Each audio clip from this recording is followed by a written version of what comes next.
सभी को नमस्ते, जय हिंद, जय भारत। मैं नीरज यादव स्टडी एवं एजुकेशन में आप सब लोगों का स्वागत करता हूं। कैसे हो दोस्तों? आई होप सारे अच्छे होंगे और अपने एग्जाम की तैयारी कर रहे होंगे। दोस्तों मैथमेटिक्स पढ़ रहे थे। मैथमेटिक्स में हमारा टॉपिक था नंबर सिस्टम, संख्या पद्धति। ठीक है दोस्तों, पहली कंसेप्ट की क्लास दोस्तों एक हो चुकी है। आज भी हम पहली क्लास जहाँ से हमने छोड़ी थी वहीं से शुरू करते हैं, क्योंकि दोस्तों बहुत इंपॉर्टेंट पार्ट अभी बचा हुआ है जो आप लोगों को समझना बहुत ज़रूरी है। ठीक है, चलिए आज की क्लास शुरू करते हैं दोस्तों। देखिए मैं एक बार थोड़ा रिव्यू करता हूँ। ठीक है, पहले दोस्तों हमें क्या पढ़ा था कि जो हमारा नंबर सिस्टम है, आप चार्ट बना लीजिए, है ना। जो हमारा नंबर सिस्टम है, जो हमारा संख्या पद्धति है दोस्तों, उसमें दो पार्ट होते हैं। ठीक है, दो पार्ट होते हैं। पहला पार्ट होता है दोस्तों हमारे पास रियल नंबर, ठीक है, वास्तविक संख्याएं। और दोस्तों सेकंड पार्ट होता है इसका इमेजिनरी नंबर। सेकंड पार्ट हमारे पास होता है इमेजिनरी नंबर। ठीक है दोस्तों, रियल और इमेजिनरी ये दोनों ही पार्ट मिलके, ठीक है, एक और नंबर जनरेट होता है जिसे हम कॉम्प्लेक्स नंबर कहते हैं। ठीक है, जिसे हम x प्लस आइटा वाई की फॉर्म में लिखते हैं दोस्तों। जो आइटा वाई फॉर्म है, यहाँ पे इमेजिनरी नंबर होता है जिसमें आइटा, ठीक है, आयोटा आता है भाई। और जो हमारे पास x है ये हमारे पास रियल नंबर होता है। x के अंदर रियल नंबर में दोस्तों बहुत सारी चीज़ें होती हैं, ठीक है, जो मैंने पहले ही पढ़ा चुका हूँ। उसके बाद दोस्तों इसी रियल नंबर को आगे चल के फिर दो भागों में डिवाइड किया गया। ठीक है, पहला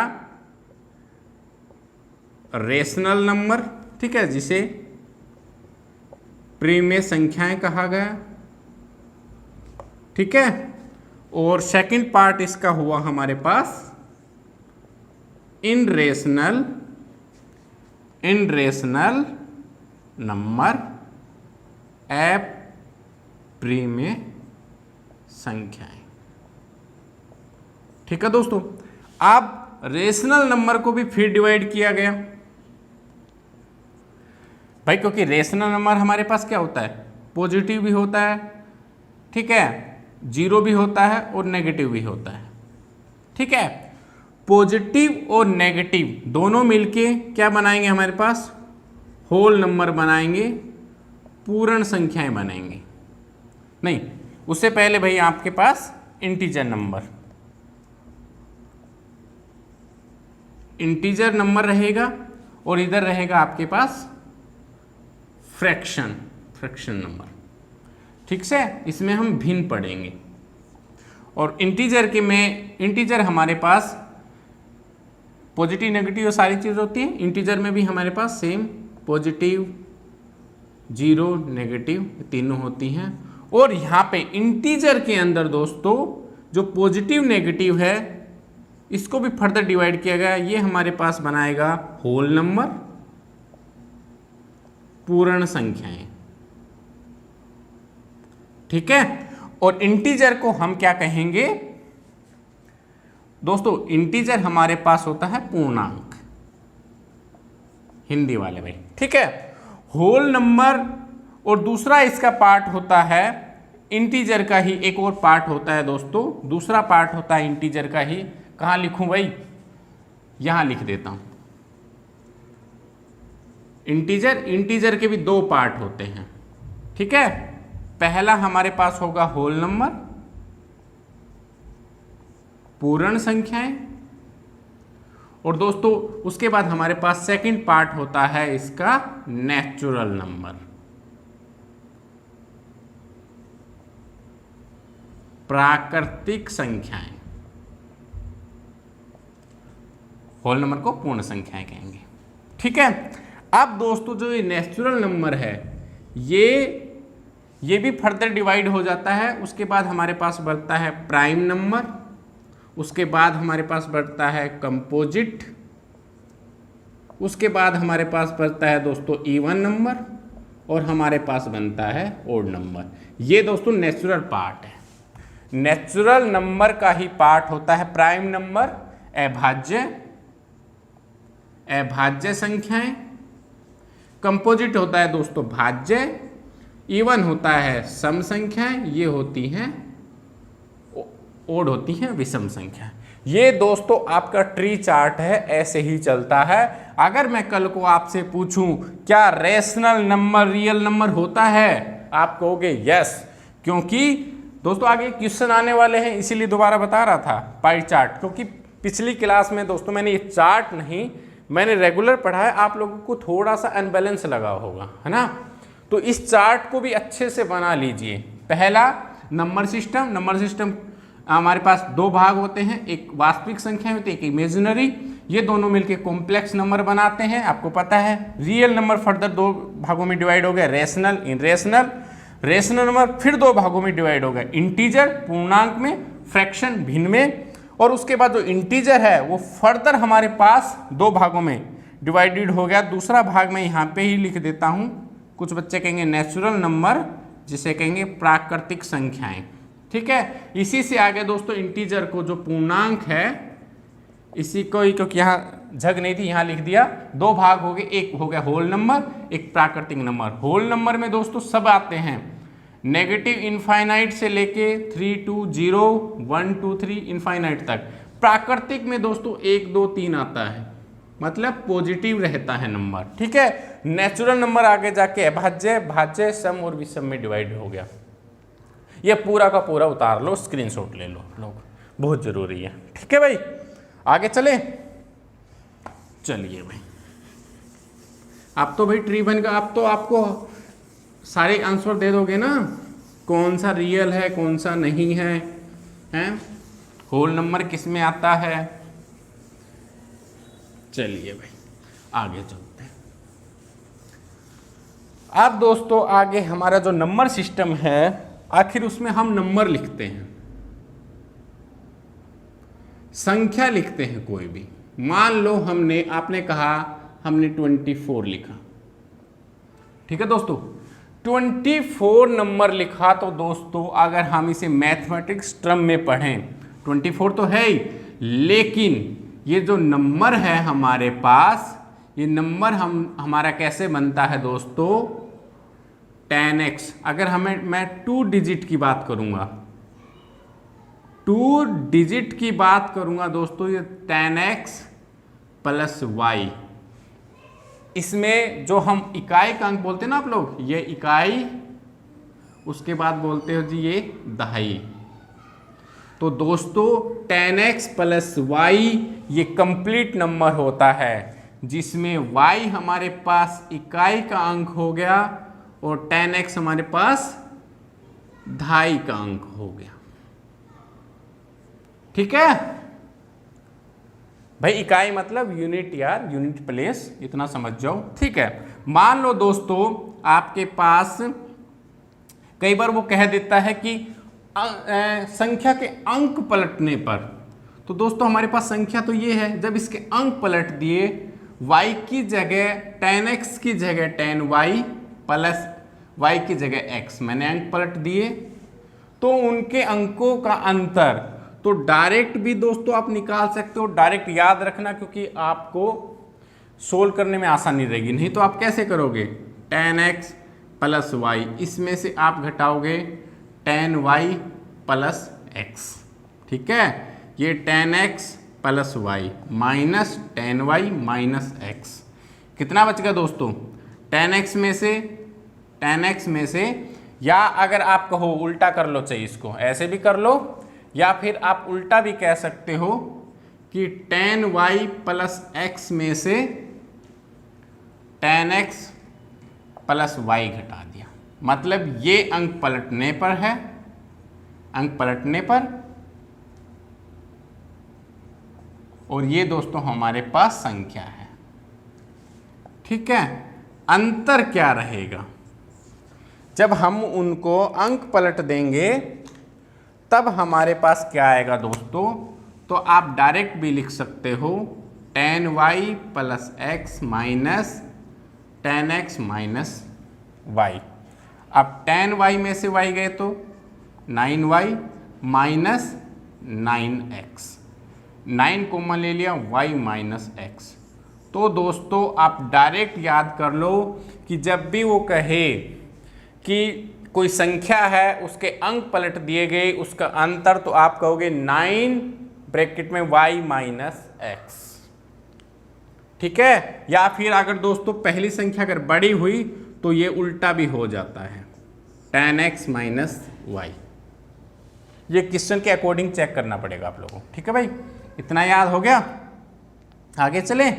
मेन यही है, क्योंकि अगर हमने इसको ओरिजिनल संख्या मानी है 10x और इसको अंक पलटने के बाद माना है, तो जो अंतर आएगा दोस्तों ये 9 ब्रैकेट में y माइनस x रहेगा, ये x है।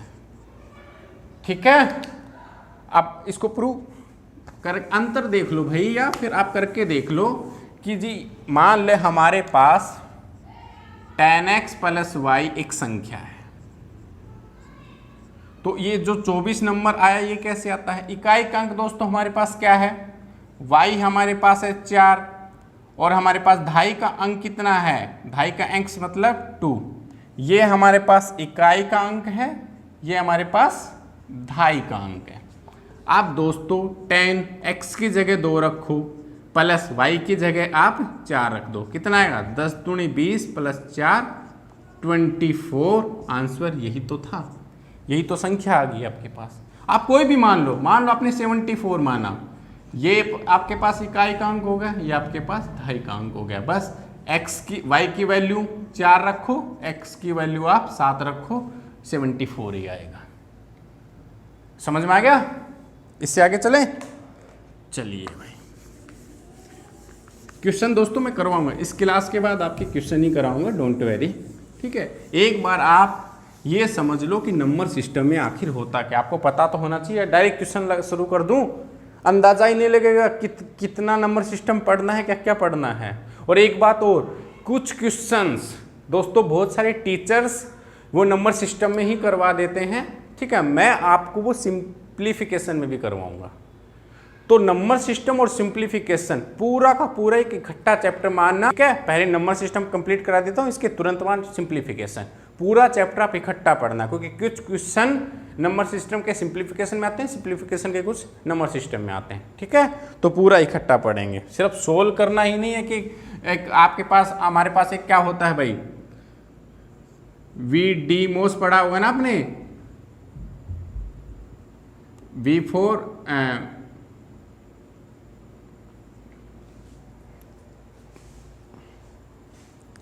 चलिए भाई आगे चले। अब दोस्तों मैं इससे आगे आप लोगों को पढ़ाता हूं। ठीक है, इससे आगे हम पढ़ेंगे जो हमारे पास जो नंबर होते हैं।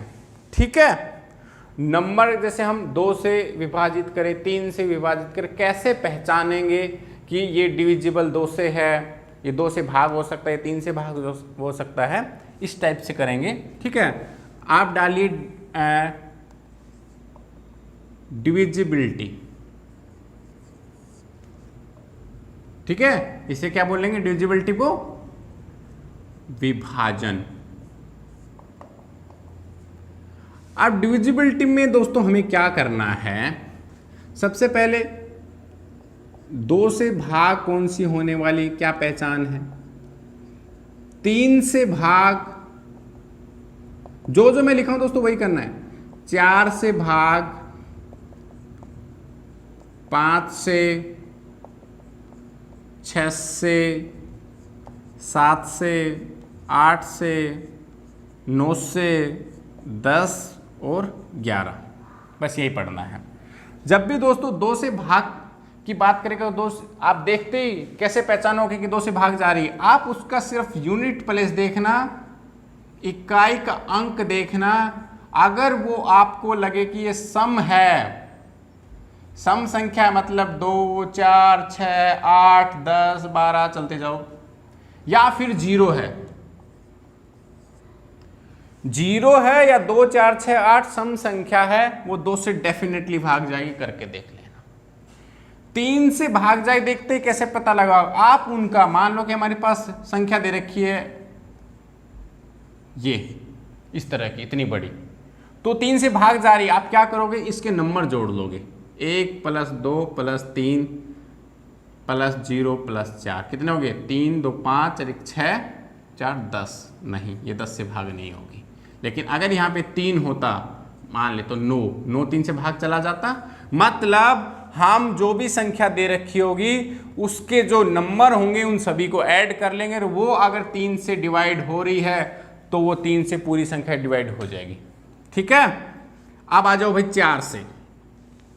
दोस्तों 4 से भाग होने वाली संख्या में हम क्या देखेंगे, लास्ट के 2 अंक देखेंगे। मान ले संख्या हमारे पास है 4 8 0 1 3, इतनी बड़ी संख्या है, हम लास्ट के 2 डिजिट देखेंगे, क्या ये दोनों डिजिट 4 से भाग हो रहे हैं। 4 से भाग हो रहे होंगे तो इसका मतलब पूरी संख्या 4 से भाग चली जाएगी। बस यही 2 संख्या देखनी है कि अंतिम 2 डिजिट क्या 4 से डिवाइड हो रहे हैं, तो वो 4 से भाग चली जाएगी।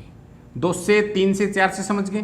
5 से आपको सिर्फ 2 ही नंबर ध्यान रखना है, अगर हमारे पास इकाई के अंक की जगह 0 या 5 होगा वो डेफिनेटली 5 से डिवाइड हो जाएगी। 6 के अंदर 2 देखना है, 2 और 3, अगर वो 2 और 3 दोनों से भाग हो जाएगा। आप कहोगे सर 2 और 3 से कैसे पता है, अभी अभी बताया था, अगर उसके पीछे अगर सम संख्या होगी वो 2 से भाग चली जाएगी, उसके जोड़ लेना, उसको 3 से डिवाइड कर देना, 3 से डिवाइड हो जाएगी, इसका मतलब वो 6 से भी डिवाइड हो जाएगी। इन दोनों से डिवाइड होना जरूरी है, शर्त ये, सिर्फ 3 से नहीं ना 2 से, इन दोनों नंबर की कंडीशन होनी चाहिए। ठीक है, मान लो आपके पास एक संख्या दे रखी है 1 4, ये दे रखी है। ठीक है भाई, इसकी जगह आप लिख लो ऐसे।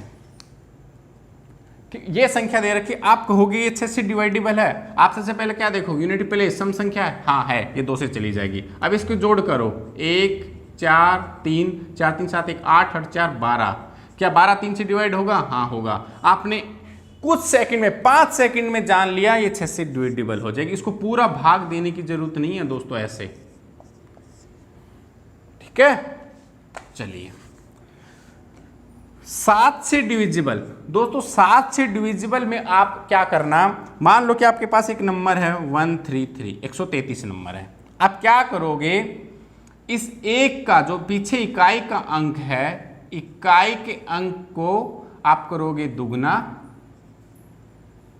ठीक है, और जो आगे जितना नंबर बचेगा उसमें से आप घटा दोगे, दुगना करो इसका 3, कितना का 7, जो 7 से डिविजिबल हो जाएगा। मान ले दोस्तों यहाँ पे 14 आ जाता, 21 आ जाता, कुछ भी आ जाए डिवाइड मतलब घटाने के बाद। भैया तो मैंने 3 अंक की ली है, हो सकता है 6 अंक की संख्या आ जाए। आपको क्या करना है, पीछे अंक को 2 घटाना है, मतलब दुगना करना है, और आगे जितने नंबर बच गए उसमें से घटा देना है। अगर वो 7 से डिवाइड हो जाए, वो घटाने के बाद जो नंबर आएगा वो पूरी संख्या 7 से डिवाइड हो जाएगी। 8 के लिए दोस्तों आपको 3 डिजिट तक देखना है, क्या वो 8 से डिवाइड होगा या तीनों डिजिट की जगह 0 0 0 होगा। ये 2 कंडीशन है 8 के लिए। 9 के लिए 3 वाली कंडीशन है, अगर उनका सम जो अंकों का सम है वो 9 से डिवाइड हो जाएगा तो वो 9 से डिवाइड हो जाएगी। 10 के लिए तो आपको पता है यूनिट प्लेस पे 0 होगा तो वो 10 से अपने आप कट जाती है। ठीक है, 11 के लिए दोस्तों, 11 के लिए आप क्या करोगे, मान लो आपके पास संख्या है 2 4 6 0 8 5 3, इतनी बड़ी संख्या है। आप सबसे पहले ये क्या है, एक नंबर, एक एक अंक छोड़ दो, ये। ठीक है, इनको जोड़ लो और उसके बाद 1 1 1 इनको जोड़ लो। मतलब इवन प्लस और ओड प्लस, इनको जोड़ के और आपस में घटा दो, जो नंबर आएगा वो अगर 11 से डिविजिबल है तो पूरी संख्या 11 से भाग चली जाएगी, नहीं तो नहीं जाएगी। फिर से रिपीट कर रहा हूं, 2 से भाग, हमें इकाई का अंक देखना है सम है कि नहीं। 3 से सबका डिजिट को जोड़ो, क्या वो 3 से डिवाइड हो जाएगी? 3 से चली जाएगी। 4 से हमें क्या करना है? लास्ट के 2 डिजिट देखना है। 5 से आपको पता है 0 या 5 होना चाहिए। 6 के अंदर 3 दूनी 6, 3 दूनी 6, तो 2 और 3 दोनों से डिवाइडेबल होगी, वही 6 से जाएगी। 7 से हम कैसे करेंगे कि हमें मान लो कोई नंबर है, उसका इकाई अंक का डबल करना है और उसके इकाई अंक को छोड़ने के बाद जो आगे नंबर बच गए हैं उसमें से घटाएंगे। जो घटा आएगा, घटाने के बाद जो नंबर आएगा वो 7 से डिविजिबल है तो वो 7 से जाएगा, नहीं तो नहीं। आप इसको डायरेक्ट कर लेना दोस्तों, इसके चक्कर में पड़ोगे दिक्कतें आ जाओगे। ठीक है भाई, एक ही क्वेश्चन आएगा, डिवाइड करके देख ही लेना, है ना। 8 से डिवाइड में आपको पीछे की 3 डिजिट देखना है, क्या वो 3 डिजिट 8 से डिवाइड हो रही हैं? वो 8 से चली जाएंगी। 9 के लिए आपको वही देखना है कि उनका जो डिजिट का सम है वो 9 से डिवाइड हो जाएगा, तो वो 9 से पूरी डिवाइड चली जाएगी, देखने की जरूरत नहीं है। 10 से पीछे 0 होना चाहिए या यूनिट प्लेस पे 0 होना चाहिए, इकाई के अंक पे 0 होना चाहिए। और 11 नंबर पे हम ओड और इवन प्लेस देखेंगे, उनको आपस में घटा देंगे। जो 11 से डिवाइड होगा वो जो घटाने के बाद आएगा ओड इवन में से, तो वो पूरी संख्या 11 से डिवाइड हो जाएगी। यही डिविजिबिलिटी रूल है, विभाजन वाले रूल हैं कि कौन सी संख्या 2 से भाग जाएगी, कौन सी 3 से जाएगी। ठीक है, ये आपको पता होना चाहिए। 11 तक कर लोगे तो इनफ है। ठीक है भाई, नोट कर लो इसको। चले आगे, चलिए भाई आगे चलते हैं। भाई एक एक बात नोट करते चलना, अभी कुछ समझ में नहीं भी आ रहा हो कोई दिक्कत नहीं है, बस आप इन्हें नोट तो कर लो। नोटबुक में आपके नोट होना चाहिए। क्वेश्चन करोगे तो अपने आप समझ में आ जाएगा कि मेरी एक एक बात जो मैंने आपकी नोटबुक में लिखाई है वो काम की है कि नहीं है। ठीक है, चलिए अब दोस्तों आपको एक टर्म पढ़ना है, 2 टर्म पढ़ाऊंगा मैं आपको। आपने सुना भी होगा नाम सक्सेसिव। सक्सेसिव क्या है? सक्सेसिव डिवीजन, क्रमिक विभाजन। अब दोस्तों ये सक्सेसिव भाई विभाजन क्या चीज है, ये डिवीजन क्या है? सक्सेसिव डिवीजन या क्रमिक विभाजन ये क्या चीज होती है?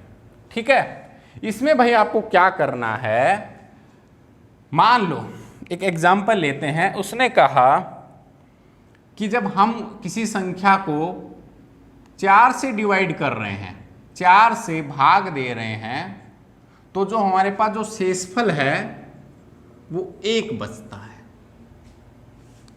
ठीक है, 5 से भाग दे रहे हैं उसी को, बाद में जो हमारे पास आया है, क्या बोलते हैं उसको, भाग देने के बाद। ठीक है, जो हमारे पास शेषफल अगर हम 4 से भाग दें तो 1 आ रहा है, और 5 से अगर भाग दें तो शेषफल 2 आ रहा है। ठीक है, शेषफल 2 आ रहा है, तो भाई वो कह रहा है कि हमारे पास वो संख्या क्या होगी, वो संख्या बताइए। ठीक है, सक्सेसिव को भाई हमें एक बार इसको समझना है कि सक्सेसिव डिवीजन होता क्या है। सबसे पहले मान लो दोस्तों हमने एक नंबर लिया है। ठीक है, आप नंबर ले लो 124। 124 नंबर ले लिया। अब इसको भाई 124 नंबर को आप 7 से डिवाइड करो। ठीक है, 7 से मैंने इसको डिवाइड किया, 7 एकम 7। ठीक है, कितना बच गया? 5। 7 7 49, हमारे पास रिमाइंडर बच गया है भाई 5। अब दोस्तों जी 17 आया ना, अब ये इसको कह रहा है कि इसको अगर हम किसी भी संख्या से मान लें कि 5 से डिवाइड करें तो 5 दिया 15, 2 आ गया। तो दोस्तों इसी को ही क्रमिक विभाजन बोलते हैं। ठीक है, ये हमारे पास क्या हो गया? शेषफल। ठीक है भाई, और ये हमारे पास भागफल, ये हमारे पास भाजक, और ये हो गया भाज्य। ठीक है भाई, मतलब हमें भागफल को ही फिर दोबारा से किसी नंबर से डिवाइड कर दिया गया। उसने बोला यही हमारा सक्सेसिव डिस्काउंट, ये सक्सेसिव विभाजन होता है, डिवीजन होता है। समझे कि नहीं? चलो थोड़ा बहुत समझ में आया होगा, अभी और आ जाएगा अच्छे से। उसने कहा कि किसी संख्या को, इसको दोस्तों पीछे से शुरू करना है, सेकंड पार्ट से शुरू करेंगे हम। 2 पार्ट में क्वेश्चन है, सेकंड पार्ट से शुरू करेंगे कि 5 से डिवाइड किया गया तो शेषफल हमारे पास 2 आया। तो दोस्तों एक बात निश्चित है, 5 से तो बड़ी होगी संख्या, है ना, क्योंकि अगर 5 यहां होता, 5 यहां तो शेषफल 0 आ जाता, मतलब यहां पे 5 से बड़ी 7 होगी, और जब हम इसको 5 से डिवाइड करेंगे तो हमारे पास 2 आ जाएगा। इसका मतलब ये 7 इसमें जो भाज्य है, पहले पार्ट में ये क्या रहा होगा, भागफल रहा होगा। अब सेकंड पार्ट का है कि 4 से भाग देने पर शेष कितना आता है दोस्तों, 1 आता था। यही तो कहा है भाई उसने, समझे कि नहीं आप लोग, कि भाई जो 7 यहां पे आया है, जो 7 नंबर यहां पे आया है, और जिसको हमने 5 से डिवाइड किया है दोस्तों, यहां पे 7 आया। ठीक, अब यहां पे 4 है, 4 को 4 यहां पे कितना है भाई, 4 है ना। अब 4 को आप 7 चौक 28 और 29, यहां पे 29 रहा होगा, तभी यहां पे भागफल 7 आया होगा, तभी रिमाइंडर 1 बचा होगा। समझे कि नहीं? तो हमारे पास जो संख्या आ गई वो 29 ही आ गई। समझे? इसकी शॉर्ट फॉर्म आपको और भी अच्छे से समझ में आ जाएगी। जब भी वो आपको 2 नंबर दे कि मैंने एक को 4 से भाग दिया, दूसरे को 5 से दिया, सेकंड वाले को बाद में लिखना, इसको शेषफल, इसका जो शेषफल आएगा वो 1 आएगा, इसका शेषफल आपको 2 आएगा। आपको क्या करना है दोस्तों, इन दोनों को जोड़ना है। मान ले 7 आया, उसको इससे गुणा करना है, कितना आया मान लो 7 चौक 28, और इसमें जोड़ना है, संख्या आ जाएगी आंसर। लिख लो इसे, कि जब भी हमारे पास उसने कहा कि 4 से भाग देने पे शेषफल 1 आ रहा है, 5 से भाग देने पे ये आ रहा है, हमारे पास संख्या निकालनी है दोस्तों, यही शॉर्ट फॉर्म है, ये ट्रिक्स है। ठीक है, या तो आप ऐसे निकाल लो कि हमारे पास 5 से भाग देने पे शेषफल 2 कब आया होगा, जाहिर सी बात है यहाँ पे 5 से बड़ा 7 होगा तभी तो आएगा, और ये 7 यहाँ पे सक्सेसिव में क्या था, पहले का भागफल होता है। अभी पिछले में आपने एग्जाम्पल में समझा था, भागफल अगर 7 है और अगर डिवाइड हमारे पास 4 से दे रखा है, भाज्यक दे रखा है जिसे भाग कर रहे हैं, ठीक है, तो कितना होगा 7 चौक 28, तो पूरा अगर 28 ले लेंगे तो यहाँ पे शेषफल 0 बच जाएगा। लेकिन क्वेश्चन में कह रहा है कि 1 बचना चाहिए, अगर 1 बचना चाहिए दोस्तों तो डेफिनेटली 29 रहा होगा, तभी तो 1 बचेगा। चाहे तो आप इस तरह से कर लो, ठीक है, चाहे आपके पास शॉर्ट ट्रिक है कि आप क्या करोगे, 4 5 को यहाँ लिखोगे, शेषफल नीचे लिखोगे, इन दोनों को पहले जोड़ोगे, इससे गुणा करोगे, और जो गुणा आएगा उसमें ये शेषफल जोड़ के यही आंसर है। ठीक है, आ गया। चलिए भाई आपको ये बताना जरूरी था, सक्सेसिव डिवीजन आपको बताना जरूरी था। ठीक है, क्वेश्चन आया हुआ है इस पे, जब मैं क्वेश्चन कराऊंगा तो आप देख लेना। और आपको पता है मैं सारे के सारे क्वेश्चन वही कराता हूं जो प्रीवियस ईयर में आए होंगे। ठीक है, आगे चले। आगे है भाई, अगला हेडिंग डालो, number of 0 in n factorial. आपने क्वेश्चन देखा भी होगा बहुत जगह कि कोई आपके पास एक नंबर दे देते हैं, ठीक है, कि इस संख्या में, गिवन संख्या में 0 कितनी हैं। तो दोस्तों इसका एक फार्मूला होता है 5n + 5n² + 5n³ ये चलता जाएगा, ये फार्मूला होता है। लेकिन एक शर्त होती है इसकी, क्या? जो ऊपर नोमिनेटर और डिनोमिनेटर, इसको क्या बोलते हो आप लोग? अंश और हर। तो हमेशा जो अंश है या तो वो बराबर होना चाहिए हर के, या जो अंश है वो बड़ा होना चाहिए हर से। ये कंडीशन है। जो नोमिनेटर होता है हमेशा बराबर या बड़ा होना चाहिए डिनोमिनेटर से।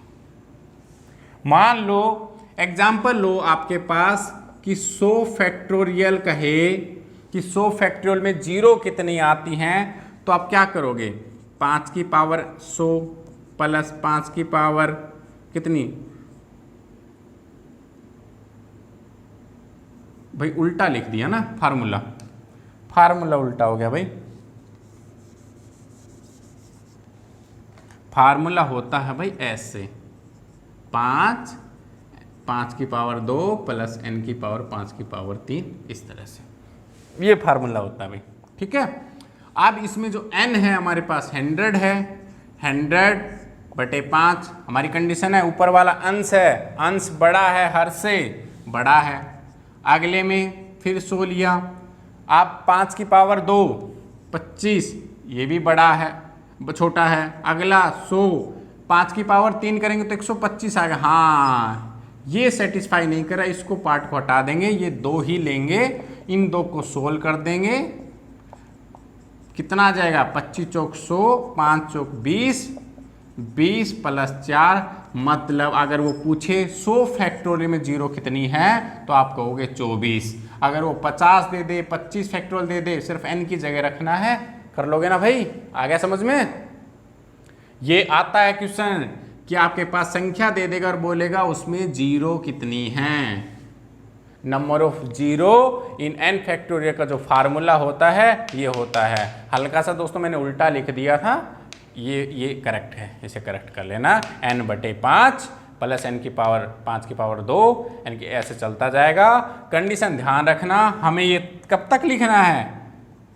जब ये ब्रेक हो जाए हमारी कंडीशन, अंश बड़ा रहना चाहिए, हमेशा ऊपर वाला बड़ा रहना चाहिए, तब तक। मान लो कि यहाँ पे 124 तक आता तो ठीक था, 126 भी आ गया, एक भी बड़ा आ गया तो भी कंडीशन हमारी ब्रेक हो जाएगी, वहीं रोक देना है, उससे पहला लेना है सिर्फ।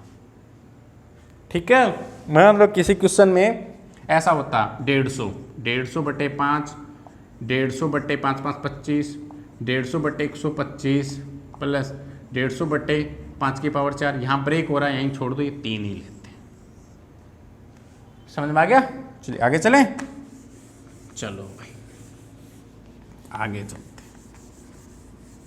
समझ में आ रहा है ना भाई? भाई नोट करते रहना, ये सारी की सारी बातें बहुत इंपॉर्टेंट हैं और एक एक बात, एक एक कंसेप्ट चुन चुन के लेके आया हूँ। ठीक है, आगे चलें। भाई यूनिट प्लेस का तो कंसेप्ट आपको पता ही है। यूनिट प्लेस का कंसेप्ट जो इकाई का अंक का है, कई बार आपने एक क्वेश्चन दे रखा होगा बड़ा सा या पावर्स में, और पूछा जाता है क्वेश्चन में कि इसका इकाई का अंक बताइए क्या है। दोस्तों इसके लिए आपको या तो आपको पता होना चाहिए कि 2 मतलब 1 की पावर तो कितनी कर लो, 1 ही आएगा। हाँ, 2 में थोड़ी ट्रिक है दोस्तों, 2 की पावर 1 करो, 2 की पावर 2, 2 की पावर 3, 2 की पावर 4, अब 2 की पावर 5। ठीक है, 2 की पावर 1 कितना होता है? 2 होता है। 2 की पावर 2 कितना होता है? 4 होता है। 2 की पावर 3 कितना होता है? 8 होता है। और 2 की पावर कितना भाई? 8 दूनी 16 होगा। ठीक है, ये कितना आएगा आपके पास? 2 की पावर 4 इंटू में 2, ये कितना आ गया भाई? 4 की पावर 16 दूनी 32। वही यूनिट प्लेस का रिपीट हो गया 2। इसका मतलब हमें 4 तक ही याद रखना है, उसके बाद ये आपस में रिपीट करना शुरू कर देंगे यूनिट प्लेस में। यहाँ पे 6 लेना है, 16 नहीं, यूनिट प्लेस की बात कर रहा है। मतलब दोस्तों यूनिट प्लेस इकाई का अंक जानना है। मान लो आपके पास कोई टर्म आपके पास दे दी, आपके पास 16 और यहाँ पे 3 की पावर 15, 4 की पावर 17, इस तरह से तो सबसे पहले इसी को देखोगे ना कि इस पे यूनिट प्लेस कितना आया है, या यहाँ पे गुणा का निशान होगा। सबसे पहले इसका तो देखो, जब इसको देखेंगे तो हम इसको ऐसे ब्रेक करेंगे। अब हमें 2 की पावर 4 पता है, 2 की पावर 4 का यूनिट प्लेस कितना होगा, 6। अब हम 6 की पावर 4 देखेंगे, वो अभी आगे बता रहा हूं मैं आपको।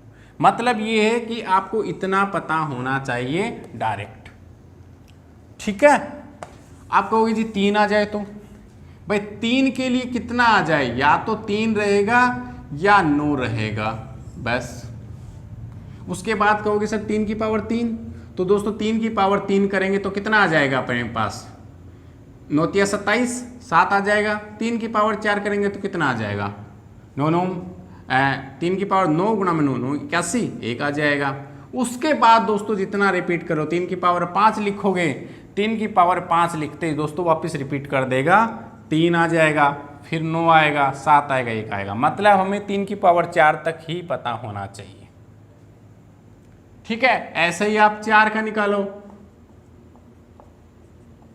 4 की पावर 1 कितना होता है, 4, 4 की पावर 2 16, 6 आ गया। 4 की पावर 3 16, 4 गुणा में 4 गुणा में 4 कितना हुआ, 4 चौक 16, और 16 16 2 32 होते, 16 चौक 64, फिर 4 आ गया। 4 की पावर 4 कर लो दोस्तों, कितना आएगा, 6 आ जाएगा। मतलब हमें सिर्फ 4 की पावर 1 और 4 की पावर 2 पता होनी चाहिए, हम इसे निकाल लेंगे। 5 की पावर 1 5 होता है, 5 की पावर 2 5 5 25, 5 ही होता है। मतलब 5 में कितनी पावर आ जाओ, 0 को छोड़ के 5 ही रहेगा, ठीक है। 6 में हमेशा 6 ही रहेगा, 6 6 36 कर लो, 6 की पावर 3 कर लो, तब भी भाई वो कितना रहेगा, 36 6 ही रहेगा। 7 का याद करना पड़ेगा, 7 एकम 7, 7 की पावर 2 आएगी तो 49 रहेगा, तो इकाई क्रम पे 9 आएगा। 7 की पावर 3 आएगा तो आपके पास कितना आएगा, 63 आ जाएगा। और उसके बाद 7 की पावर 4 आ गया तो आपके पास 1 आ जाएगा, 9 9 में 81 हो जाएगा ना भाई, 1 आ जाएगा, ठीक। ये लिख लो चाहिए। अब 8 की पावर 1 तो 8 ही आएगा, 8 की पावर 2 हुई तो कितना आ जाएगा, 4 आ जाएगा। 8 की पावर 3 हुई तो भाई 2 आ जाएगा, 8 की पावर 4 हुई तो 6 आ जाएगा, बस। उसके बाद वो वापस रिपीट करना शुरू कर देगा दोस्तों। 9 की पावर 1 9 रहेगा, 9 की पावर 2 1 आ जाएगा दोस्तों, ठीक है। 9 की पावर 3 फिर 9, ये फिर रिपीट होना शुरू हो जाएगा, इतना याद रखना है। 10 का आपको याद ही नहीं रखना, 0 0 ही होता है, ठीक है। बस दोस्तों आपको ये टर्म याद होनी चाहिए, जब भी इकाई के अंक की बात करेगा आप इन्हीं के अंदाजे से निकाल लोगे मल्टीपल कितना होता है। जैसे ही वो कहेगा 3 की पावर 4 या 3 की पावर 4 कह देगा तो 3 की पावर 4 कितना होता है, 1 होता है। 1 की पावर 4 और 1 की पावर 1, बस यूनिट प्लेस पे एक ही स्थान आ जाएगा, इसलिए शॉर्ट है। मान लो कि आपके पास वो कहेगा कि 8 की पावर 3 और इसकी पावर 4, मतलब वो क्वेश्चन दे देगा 8 की पावर 12, तो आप क्या करोगे, इसको तोड़ोगे। 8 की पावर 3 कितना होता है आपको पता ही है, 2 होता है। 2 की पावर 4, अब 2 की पावर 4 कितना होता है, 6 होता है। डायरेक्ट आंसर निकल जाएगा अगर ये सारी चीज़ें आपको याद रही तो। याद नहीं रहे तो भी दोस्तों जब क्वेश्चन आएगा तो मैं आपको बता दूंगा, याद ना रहे तो भी आप आराम से क्वेश्चन कर लोगे, इकाई का अंक निकाल लोगे, कोई दिक्कत नहीं आएगी। याद रख लोगे इस तरह से तो बहुत आसान रहेगा। मैं कहूँ 2 की पावर 4 का इकाई का अंक क्या होगा, 6। मैं कहूँ कि 8 की पावर 4 का इकाई का अंक क्या होगा, 6। मैं कहूँ कि 5 की पावर का 2, 5 की पावर 2 कितना होगा, आप कहोगे 5। मैं कहूँगी 4 की पावर 2 तो आप कहोगे 6। 3 की पावर 3 का इकाई अंक क्या होगा, आप कहोगे 7। अगर इस तरह से याद रहेगा तो दोस्तों आप आसानी से चुटकियों में ये क्वेश्चन सोल्व कर लोगे, ठीक है। ये यूनिट प्लेस में इतना ही याद रखना था आपको कि इतना याद है कि नहीं। अब दोस्तों हम बात करते हैं दशमलव की, ठीक है। नंबर सिस्टम में आपने एक पढ़ा होगा, मैंने आपको बताया भी था, नॉन टर्मिनेटिंग, ठीक है, जो चलता जा रहा है दशमलव वाला, ठीक है, उसे आवर्ती आवर्ती दशमलव बोलते हैं रिकरिंग, रिकरिंग दशमलव बोलते हैं दोस्तों रिकरिंग डेसिमल, जिसे बोलते हैं आवर्ती दशमलव। मान लो दोस्तों आपके पास दे रखा है 0.3, आपने ऐसा तो देखा होगा 3 पे बार लगा हुआ, इसका मीनिंग ही क्या होता है 0 दोस्तों, 3 3 3 3 3 3 3 चलता जा रहा है, कोई सीमा ही नहीं है। समझ में आ गया कि आवर्ती दशमलव का मीनिंग क्या होता है, ठीक है।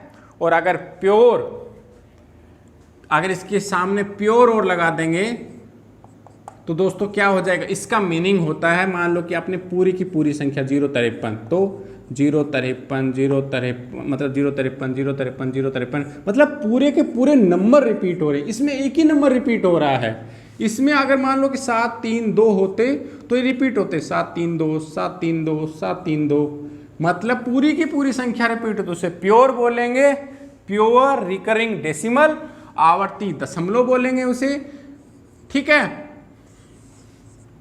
याद आ गया। अब दोस्तों मैं आपको क्वेश्चन जो आता है वो कैसे आता है, वो कैसे करना है आपको, वो मैं आपको थोड़ा समझाता हूँ, ठीक है भाई। अब यहाँ से दोस्तों एक टाइप और बनती है दोस्तों। क्या टाइप बनती है वो, कि आपने कंप्यूटर में पढ़ा होगा, ठीक है, बाइनरी नंबर के बारे में। कई टीचर्स क्या करते हैं, बाइनरी नंबर और क्या बोलते हैं भाई वो ऑक्टल, ठीक है, हेक्सा, बाइनरी, ऑक्टा, हेक्सा, ठीक है दोस्तों। इस तरह की नंबर आते हैं दोस्तों, और खुद दशमलव डेसिमल, इसका बेस पॉइंट 2 होता है, इसका 10 होता है, इसका 8 होता है, इसका 16 होता है, ठीक है।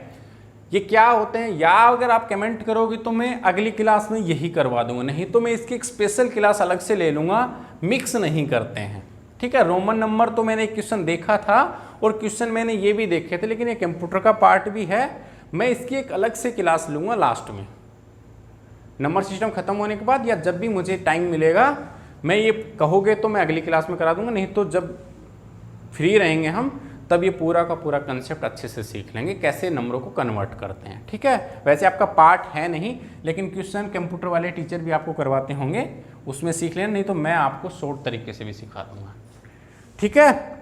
आगे चले। हाँ, हम दशमलव की बात कर रहे थे दोस्तों। मान लो आपके पास वो कहे 3.3 और इस पे बार लगा हुआ है, इसको कहेगा फ्रैक्शन में तोड़ो, इसको भिन्न में लिखो। ध्यान से देखना। तो दोस्तों आपको क्या करना है, x, यहां से क्वेश्चन शुरू हो गए आपके, ठीक है। पहले दशमलव के क्वेश्चन आए थे, दशमलव हम पढ़ रहे थे, वही तो यहीं से शुरू कर लेते हैं, ठीक है। सबसे पहले आपको दशमलव पता होना चाहिए दोस्तों। दशमलव में आपको क्या करना है, सबसे पहले पॉइंट के आगे देखो एक पे ही बार लगा है, इसका मतलब दोस्तों पहले इसको x मान लिया, अब हमें क्या लिखना, 1 लग रहा है तो 10x इक्वल, इसके आगे हमने क्या किया, 10 से गुणा कर दी, ठीक है, क्योंकि 1 दशमलव था, 10 से इधर गुणा करेंगे तो क्या हो गया 33 आ जाएगा, क्योंकि 3 आगे आ जाएगा दशमलव से, और ये 3 दशमलव यहाँ। समझ में आ गया। 1 दशमलव था तो हमने इसको 10 से गुणा कर दिया, उसके बाद ये दशमलव अगर इसको भी 10 से करेंगे तो ये पूरा 33 बन जाएगा, पॉइंट पीछे सरक जाएगा, क्योंकि ये चलता जा रहा है ना दोस्तों।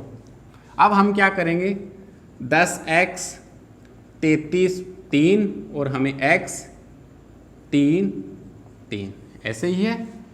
ये पहली और ये दूसरी, दोनों समीकरणों को आपस में घटा दो, घटाते ही ये तो आपस में कट जाएगा, 33 में से 3 गए 30, 10 में से गए 9x, x की वैल्यू कितनी आई 30/9, और इसमें हम काट के लिख सकते हैं दोस्तों 3 से, 10/3 is the right answer.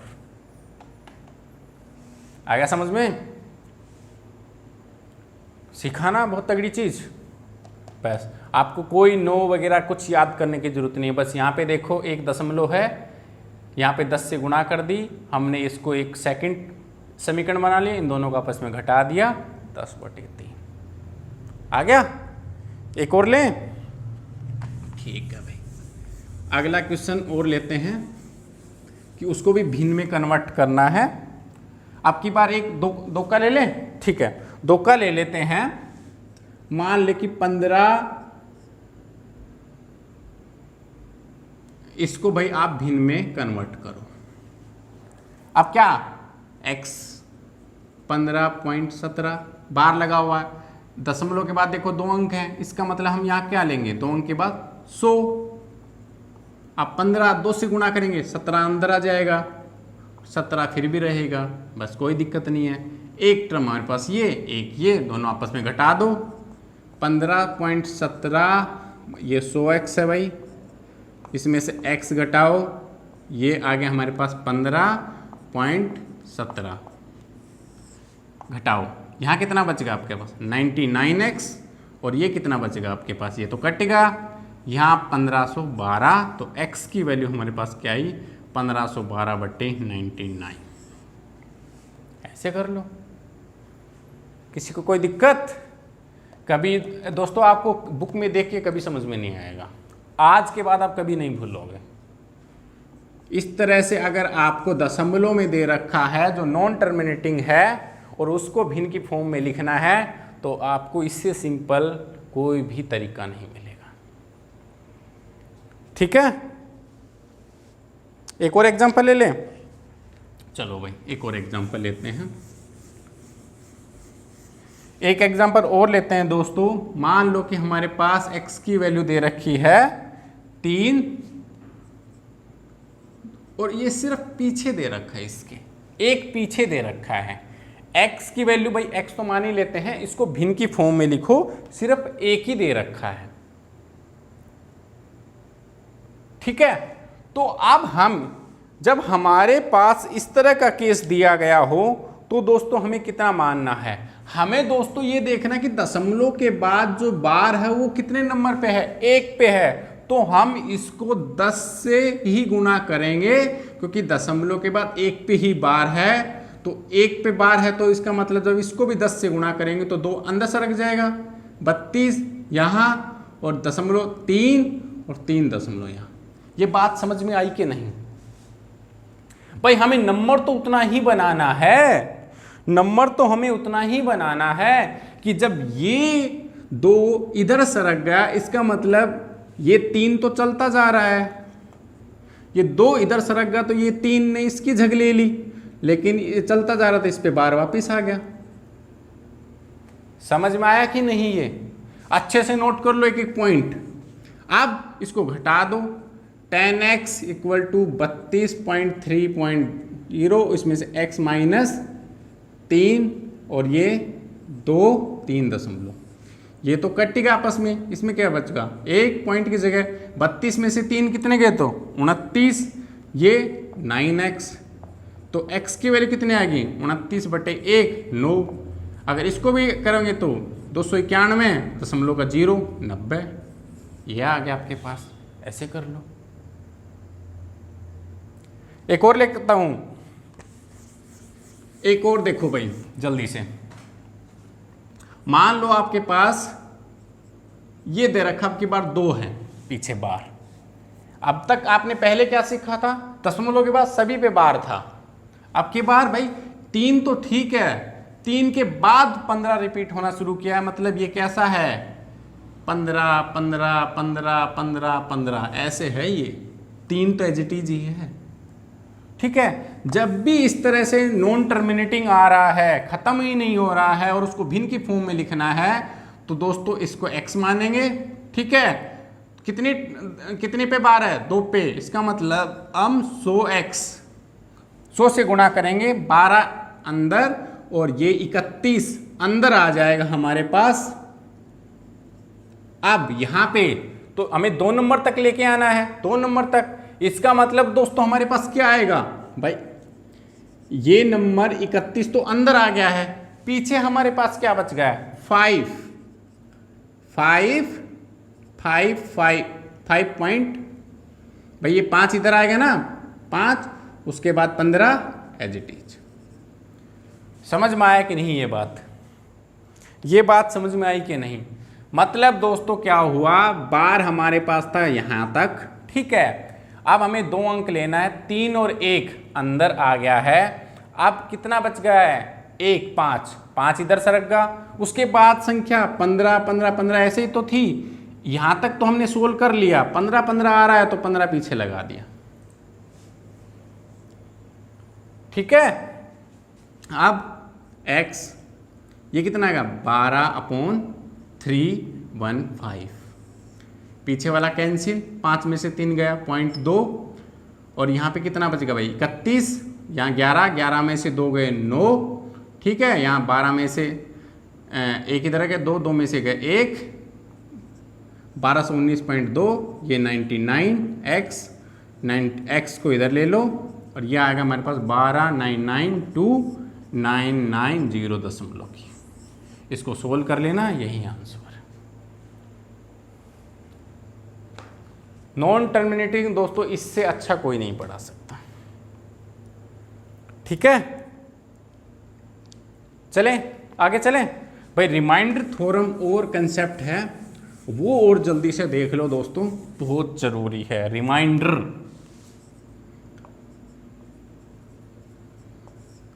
Remainder theorem या रिमाइंडर में शेषफल कितना आएगा, कितना बचेगा, इस तरह के क्वेश्चन आपने देखे होंगे दोस्तों एग्जाम में, ठीक है। वही कंसेप्ट समझा रहा हूं, ध्यान से समझना, ठीक है। बहुत इंपॉर्टेंट है। कई बार एक क्वेश्चन तो पक्का मिल जाता है आपको नंबर सिस्टम में। आपको क्या करना है, सबसे पहले आपको मान लो मैंने 4/3 लिखा, 4/3, ठीक है। अब मैं इसे पूछूं इसमें शेषफल कितना आएगा, आप जाहिर सी बात है 4 को डिवाइड कर दोगे 3 से, 3 एकम 3, कहोगे सर एक शेषफल है, एक शेषफल है। इसका मतलब क्या हुआ दोस्तों, जब न्यूमरेटर हमारे पास एक बड़ा होगा, न्यूमरेटर बड़ा है, मान लो कि हमारे पास अंश बड़ा है हर से, तो दोस्तों इसका शेषफल हमारे पास कितना आएगा? एक शेषफल आ गया। ध्यान से देखना, पहला पॉइंट 1 नंबर करके डाल लो, ठीक है। उसके बाद मान लो दोस्तों मैं आपको दे दूं, ये तो सिंपल था, मैं इसकी पावर लगा दूं, अब बताओ शेषफल कितना आएगा। पावर को दोस्तों आपको ये देखना है कि ये इवन है या ओड है, बस।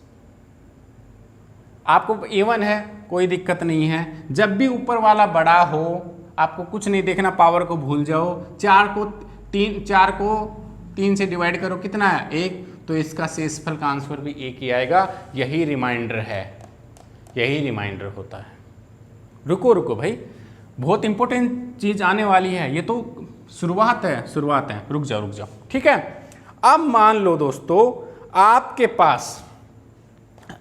पास 17/16, इसकी पावर अब की बार 51, मतलब मैंने यहां पे इवन कर रहा था, अब की बार मैंने पावर 51 लिख दिया। क्या हो गया? कितना आएगा? आपको पावर तो भाई जब भी ऊपर वाला बड़ा है आपको पावर तो देखनी ही नहीं है, आप इसको डिवाइड करो, कितना आएगा? 17 को भाग दो 16 से, 1। भाई 17 को 16 से दोगे तो 1 ही बचेगा, तो शेषफल इसका आंसर भी 1 ही आएगा, ठीक है। मान लो आपके पास होगा 205/204 और इसकी पावर आपको मैं लिख दूं भाई, कितनी लिख दूं इसकी पावर? 204। आपको पावर नहीं देखनी, आप सीधा इससे डिवाइड करो, 1 ज़्यादा है, मतलब शेषफल आपके पास इसको डिवाइड करके जो आएगा वही शेषफल है। मतलब जब हमारे पास अंश ऊपर वाला बड़ा होगा तो हमारे पास शेषफल जो इससे डिवाइड करेंगे वही लिख देंगे, वही आंसर है। समझ में आ गया? आगे चलें, चलो भाई।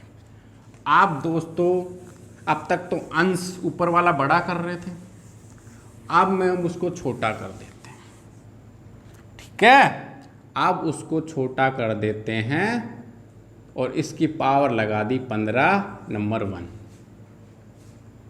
सेकंड टाइप अगर इस तरह से आ जाए तो इस तरह से दोस्तों जब भी आ जाए तो 4 को आप 5 से भाग दोगे तो दोस्तों कितना आया, ये माइनस में होता है, -1 बच रहा है, -1। अब इसकी पावर कितनी है, 15 दोस्तों, मतलब इवन पावर, ओड पावर है। मैंने शुरुआत में लिखवाया था आपको ओड और इवन, आप उसमें मजाक समझ रहे थे।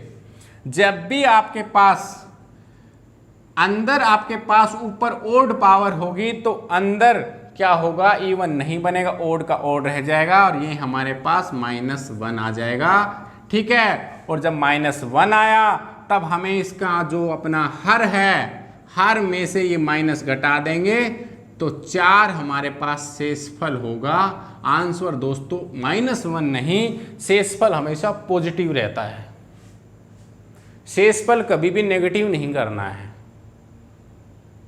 ठीक है, इसलिए इसका शेषफल 4 आया है। ध्यान से कंसेप्ट समझ लेने की एक बात मैंने कहा था ना, बहुत ध्यान से देखना है। अब सेकंड चीज लेकर चलो, पावर आप इसको क्या करो, आप इसकी पावर इवन कर दो। अब -1 तो अभी भी बताया था -1 आएगा, ठीक है, -1 आ गया। अब इसकी पावर 58। दोस्तों जब भी माइनस की पावर इवन होगी, -1 की पावर अगर 2 भी कर देंगे, जब भी इवन कहेंगे तो हमारे पास रिजल्ट पॉजिटिव आएगा, +1 मतलब 1 आ जाएगा, और पॉजिटिव 1 आ रहा है, नेगेटिव नहीं है, तो पॉजिटिव 1 ही इसका आंसर होगा। समझ में आ गया मैंने क्या समझाया? पहले मैंने ऊपर वाला जो हमारा अंश होता है उसको बड़ा किया था 1, ठीक है, अब छोटा कर दिया तो छोटे में खेल बदल गया है, डिवाइड का। ठीक है, एक एक बात नोट करते और जैसा मैं लिखवा रहा हूं ऐसे कैसे नोट करते चलना दोस्तों बस। ठीक है, आगे चलें। चलिए, मान लो दोस्तों अभी मैंने आपको बताया था 205/206, बड़ी नंबर ले लेते हैं। ठीक है, लेकिन इसकी पावर हम क्या करेंगे, 15, मतलब इवन नहीं करेंगे। तो अब 205 को 200 से 6 डिवाइड करोगे तो -1, पावर 15 कितना आया, -1। तो क्या -1 आंसर होगा? नहीं, मैंने क्या बताया था, हमें जो हमारा हर है, हर में से घटाना है, 206 में से 1 घटा देंगे तो हमारे पास जो आंसर आएगा दोस्तों 205 आंसर आएगा, -1 नहीं आएगा। समझ में आ गया? यही तो खेल है, यही तो रिमाइंडर थ्योरम है भाई। आगे चले, इससे आगे चलो। अभी तो कहाँ, अभी तो दिल्ली दूर है ना भाई। चलिए, मान लो दोस्तों अब अभी तक तो ठीक था, कोई दिक्कत नहीं थी। अब की बार अंश में थोड़ा ज़्यादा ही ले लेता हूँ। कितना ले लोगे यहाँ पे, 15 ले लें? ठीक है, अब करो, अब करते हैं इसको। अब कैसे करोगे, हमने सीखा तो सर 1 का डिफरेंस है, इसके नज़दीक तो लेके जाओ, 15 के नज़दीक लेके जाओ इसको, पहले इसको तोड़ो। और दोस्तों तोड़ना अपनी मर्जी से नहीं है, ऊपर हमेशा गुणा होगी पावर में। इसको तोड़ेंगे तो कितना आएगा भाई, 4 से तोड़ो, 12 चौक 48, यही तो आएगा भाई। 4 की पावर 12, 12 चौक 48, या इसको आप ऐसे लिख सकते हो, ठीक, अपॉन 15। ठीक है भाई। अब 2 की पावर 4 कितना होता है, 16, पावर 12, नीचे कितना हो गया, 15। अब 15 को 16 से भाग दो, 1 पॉजिटिव, इसकी पावर 12, 1 ही पॉजिटिव, यही शेषफल है। बस आ गया। अच्छा, थोड़ा ट्विस्ट करें, चलो यहां देखो, 2 की पावर 49 कर दिया। अब 2 की पावर 49, नीचे 15, अब क्या करेंगे, 2 की पावर 4, 12 और 2। भाई इसको आप कैसे लिख सकते हो, 48 और 2, क्योंकि ऊपर 2 48 + 1 ऐसे तो पावर जुड़ जाती है ना, तो क्या हुआ, 2 की पावर 49 तो आ गया, इसका मतलब ऐसे लिख सकते हैं, ये भी गुणा में है, ये कितना आएगा हमारे पास 16 की पावर 12, नीचे 15, 2, ठीक। अब ये कितना है, एक पॉजिटिव रिमाइंडर, लेकिन दोस्तों इस 2 को मत भूलना, 2 इसके साथ में, इसका शेषफल अब 1 नहीं 2 आएगा, क्योंकि 2 इसके साथ में बचा हुआ है और गुणा में पूरा पूरा भाग तो 15 और 16 का ही हुआ है। ठीक है, आगे चलें, चलो भाई आगे कहानी में थोड़ा और ट्विस्ट डालते हैं, थोड़ा और आगे लेके चलता हूं दोस्तों आपको। ठीक है, चलिए एक और लेते हैं, 2 की पावर 48 अपॉन 17। अभी अभी दोस्तों हमने क्या सीखा था, मतलब अंश हम बड़ा कर रहे थे, अब हम हर को बड़ा रखेंगे और अंश को छोटा। 248 हो गया, अब कैसा आएगा, अब 248 आ गया दोस्तों, तो 2 को अभी अभी बताया था 2 की पावर 4 गुणा में 12 अपॉन 17 ऐसे लिख सकते हैं। 2 की पावर 4 का मतलब कितना हो गया दोस्तों, 2 गुणा में 2 गुणा में 2 गुणा में 2, 2 दूनी 4 दूनी 8 दूनी 16 की पावर 12 अपॉन 17। अब क्या हुआ दोस्तों, 16 छोटा है 17 से, मतलब नेगेटिव आएगा, -1 आएगा, -1 मतलब 12, इसका मतलब पॉजिटिव आंसर। आ गया समझ में भाई।